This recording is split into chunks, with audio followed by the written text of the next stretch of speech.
সময় ৭২-এ আপনাদের সবাইকে স্বাগতম। এমপি মন্ত্রীদের শপথের পরেই ডক্টর ইউনূস দেশ ছেড়ে পালিয়েছেন। সন্ধ্যার পরেই জামাতের আমিরকে কঠিন গণধুলাই। রাষ্ট্রপতির আলোচনায় ডক্টর খন্দকার মোশাররফ হোসেন। বাবা ছিলেন জিয়াউর রহমানের মন্ত্রী, মেয়ে হলেন তারেক রহমানের মন্ত্রী। তারেক রহমানের মন্ত্রী পরিষদে জায়গা পেলেন ইশরাক হোসেন। বিরোধী দলীয় নেতা হলেন শফিকুর রহমান, চিফ হুইপ নাহিদ ইসলাম।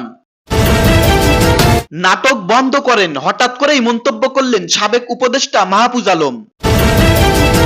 নির্বাচিত সংসদ জনগণের কাছে দায়বদ্ধ থাকবে বললেন আমির খসরু। সর্বশেষ জানবেন, গোপন তথ্য পাওয়া গেছে ডক্টর ইউনূস দেশ ছেড়ে পালিয়ে যাচ্ছেন এবং যে কোনো মুহূর্তে জামাতের উপর কঠিন অ্যাটাক আনবে বিএনপি।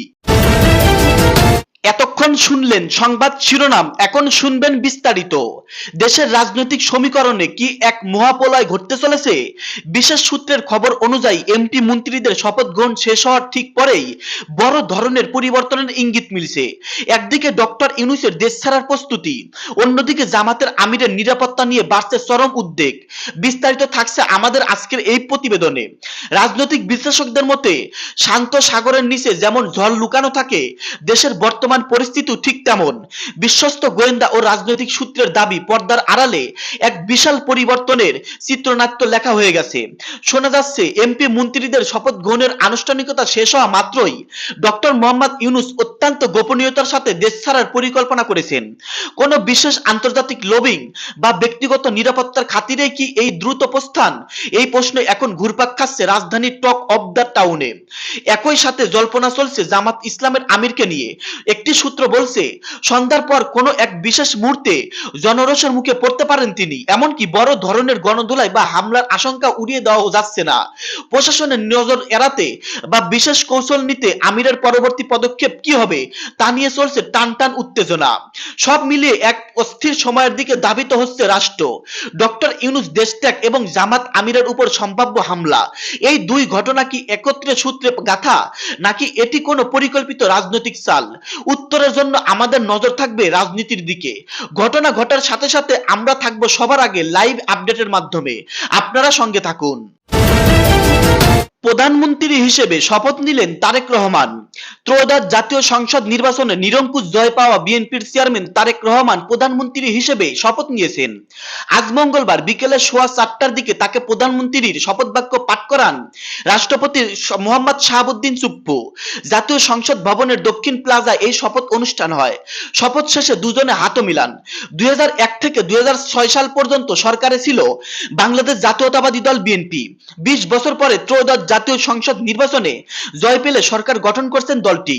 এবারের মন্ত্রিসভায় নতুন মুখ আছে অনেক, যারা আগে কখনো মন্ত্রী বা প্রতিমন্ত্রী হননি। প্রথমবার নির্বাচিত হয়েই মন্ত্রিসভায় জায়গা করে দেওয়া নেতাও আছেন। প্রধানমন্ত্রী তারেক রহমানও এবারই প্রথম মন্ত্রিসভায় সদস্য হচ্ছেন। জাতীয় সংসদের দক্ষিণ প্লাজায় মন্ত্রী পরিষদের শপথ অনুষ্ঠানকে কেন্দ্র করে রাজধানী ঢাকা সহ সারা দেশের বিভিন্ন স্থান থেকে বিএনপির বিভিন্ন অঙ্গ সংগঠনের নেতাকর্মীরা সহ বিভিন্ন শ্রেণী পেশার মানুষ জড়ো হয়েছেন। আজ মঙ্গলবার বেলা 2:30টার দিকে দেখা যায় বিএনপির নেতাকর্মীরা বিভিন্ন স্থান থেকে স্লোগান নিয়ে মানিক মিয়া এভিনিউতে জড়ো হচ্ছেন। অন্যদিকে বিভিন্ন পেশার মানুষ জড়ো হন। আমরা কেউ সংবিধান সংস্কার পরিষদের সদস্য নির্বাচিত হইনি বললেন সালাউদ্দিন আহমেদ। কক্সবাজার 1 আসনের বিএনপির নবনির্বাচিত সংসদ সদস্য ও দলটির স্থায়ী কমিটির সদস্য সালাউদ্দিন আহমেদ বলেছেন, আমরা কেউ সংবিধান সংস্কার পরিষদের সদস্য হিসেবে নির্বাচিত হইনি। আজ মঙ্গলবার সকালে জাতীয় সংসদ ভবনের বিএনপির নবনির্বাচিত সংসদ সদস্যদের শপথ গ্রহণের আগে সালাউদ্দিন আহমেদ একথা বলেন। বিএনপির নবনির্বাচিত সংসদ সদস্যরা সংবিধান সংস্কার পরিষদের সদস্য হিসেবে শপথ নিচ্ছেন না। আনুষ্ঠানিকভাবে দলীয় এই সিদ্ধান্ত জানালো সালাউদ্দিন আহমেদ। এরই মধ্যে কক্সবাজার 1 আসনের বিএনপির নবনির্বাচিত এই সংসদ সদস্য বলেন, আমরা কেউ সংবিধান সংস্কার পরিষদের সদস্য হিসেবে নির্বাচিত হইনি এবং সংবিধানে এটা এখনো ধারণা করা হয়নি। গণভোটের রায় অনুযায়ী সংবিধান সংস্কার পরিষদ গঠিত হলে সেটা সংবিধানে আগে ধারণ করতে হবে এবং সংবিধান সংস্কার পরিষদের সদস্যকে কে শপথ দেওয়াবেন সেটা বিধান করতে হবে। সালাউদ্দিন আহমেদ বলেন, সাংবিধানিকভাবে জাতীয় সংসদে গৃহীত হওয়ার পরে তখন জাতীয় সংবিধান সংস্কার পরিষদের সংসদের সদস্যদের শপথ নেওয়ার বিধান করা যাবে। বিদায় আমরা এখন সাংবিধানিকভাবে এই পর্যন্ত আমরা এসেছি। আমরা সংবিধান মেনে এ পর্যন্ত চলছি এবং আশা করি সামনের দিনেও চলবো। গণভোটে হ্যাঁ জয়ী হওয়ার এখন জুলাই জাতীয় সনদ সংস্কার বাস্তবায়নে আদেশ অনুযায়ী ত্রয়োদশ জাতীয় সংসদ নির্বাচনে নির্বাচিত প্রতিনিধি মণ্ডলে একটি সংবিধান সংস্কার পরিষদ গঠিত হওয়ার কথা। সেই হিসেবে নির্বাচিত ব্যক্তিদের প্রথমে সংসদ সদস্য হিসেবে শপথ নেওয়ার কথা।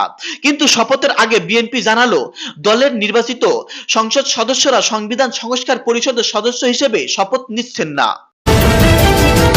বিরোধী দলীয় নেতা শফিকুর রহমান, চিফ হুইপ নাহিদ ইসলাম। ত্রয়োদশ জাতীয় সংসদে বিরোধী দলীয় নেতা হচ্ছেন বাংলাদেশ জামাত ইসলামের আমির ডক্টর শফিকুর রহমান। বিরোধী দলীয় উপনেতা হচ্ছেন কুমিল্লা 11 আসনের নবনির্বাচিত সংসদ সদস্য ও জামাতের নায়েবে আমির ডক্টর সৈয়দ আব্দুল্লাহ মোহাম্মদ তাহের। বিরোধী দলীয় চিফ হুইপ হচ্ছেন জাতীয় নাগরিক পার্টি এনসিপির আহ্বায়ক নাহিদ ইসলাম। সংসদ সদস্যদের শপথ শেষে মঙ্গলবার 17 ফেব্রুয়ারি সংসদীয় দলের সভায় এমন সিদ্ধান্ত হয়েছে বলে জানা গেছে। দলীয় সূত্রে জানা গেছে শীঘ্রই 11 দলীয় জোটের যৌথ সংবাদ বিজ্ঞপ্তিতে বিষয়টি জানানো হবে। গত 12 ফেব্রুয়ারি এর আগে দুপুর 12টায় কিছু পর প্রধান নির্বাচন কমিশনার সিইসি এম নাসির উদ্দিনের কাছে সংসদ সদস্য হিসেবে শপথ নেন জামাতের এ জোটের এমপিরা। গত 12 ফেব্রুয়ারি নির্বাচনে বিএনপি এককভাবে সংখ্যাগরিষ্ঠতা লাভ করেন। দলটি এককভাবে 212টি আসনে জয় পায়। জামাত ইসলামীর নেতৃত্বাধীন জোট 77টি আসনে জয় হয়। নির্বাচিত সংসদ জনগণের কাছে দায়বদ্ধ থাকবে বললেন আমির খসরু। বিএনপির স্থায়ী কমিটির সদস্য আমির খসরু মাহমুদ চৌধুরী বলেছেন, এত বছর পরে একটি নির্বাচিত সংসদ হয়েছে, এটা সবচেয়ে আনন্দের বিষয়। বাংলাদেশের জনগণ তাদের ভোটাধিকার প্রয়োগ করে সংসদে প্রতিনিধি নির্বাচিত করেছেন। জনগণের কাছে তিনি দায়বদ্ধ থাকবেন। মঙ্গলবার 17 ফেব্রুয়ারি শপথ গ্রহণের পর সাংবাদিকদের সঙ্গে আলাপকালে তিনি একথা বলেন। আমির খসরু বলেন, নির্বাচিত হওয়ার আনন্দের সঙ্গে বাংলাদেশের জনগণের সাংবিধানিক রাজনৈতিক গণতান্ত্রিক অধিকার সম্পৃক্ত। তাই আজকে আনন্দের দিন। আমরা গণতন্ত্রের দিকে যাচ্ছি। মানুষের মালিকানার জন্য আমরা এত বছর সংগ্রাম করেছি, আমরা মনে করি সেদিকে আমরা যাচ্ছি। তিনি আরো বলেন, গণতন্ত্রের মূলতন্ত্র হচ্ছে মানুষ মুক্তভাবে কথা বলতে পারবে, প্রতিনিধি নির্বাচন করতে পারবে এবং জবাবদিহিতার আওতায় আনতে পারবে। বিষয়টি কার্যকর করার জন্য সকল সংসদ সদস্যদেরকে সহযোগিতা করার আহ্বান জানান তিনি। বিএনপির এই নেতা বলেন, আমরা তো সংবিধানের কথা সবসময় বলি, সাংবিধানিকভাবে সংসদ চলতে হবে। কে শপথ নেবেন, কারা শপথ নেবেন না, এটা তাদের ব্যক্তিগত বিষয়। নির্বাচিত হয়েছি, তাই আমরা মনে করি জনগণের প্রতি যদি সম্মান জানাতে হয় তাহলে শপথ নিয়ে সংসদে বসতে হবে। দর্শক, এতক্ষণ শুনলেন আপনারা গুরুত্বপূর্ণ নিউজ। বর্তমান দেশের রাজনৈতিক পরিস্থিতি সমস্ত কিছু মিলে আজকের এই ভিডিওতে আপনারা যে আলোচনাগুলো শুনতে পারলেন এবং নির্বাচনের আগে যেই সহিংসতা ছিল, নির্বাচন পরবর্তী সময়েও যেই সহিংসতার দিকে আমাদের দেশ যাচ্ছে, সমস্ত কিছু মিলে আজকের এই ভিডিওতে যে প্রতিবেদনগুলো শুনতে পারলেন, আপনাদের কাছে কি মনে হচ্ছে? দর্শক, আপনাদের মন্তব্য ভিডিওর কমেন্টে অবশ্যই লিখে জানিয়ে দিবেন। ভিডিওটি শেষ করার আগে ছোট্ট একটি রিকোয়েস্ট জানাচ্ছি, সময় 72 ইউটিউব চ্যানেলটাকে সাবস্ক্রাইব করে সঙ্গে থাকবেন। ধন্যবাদ।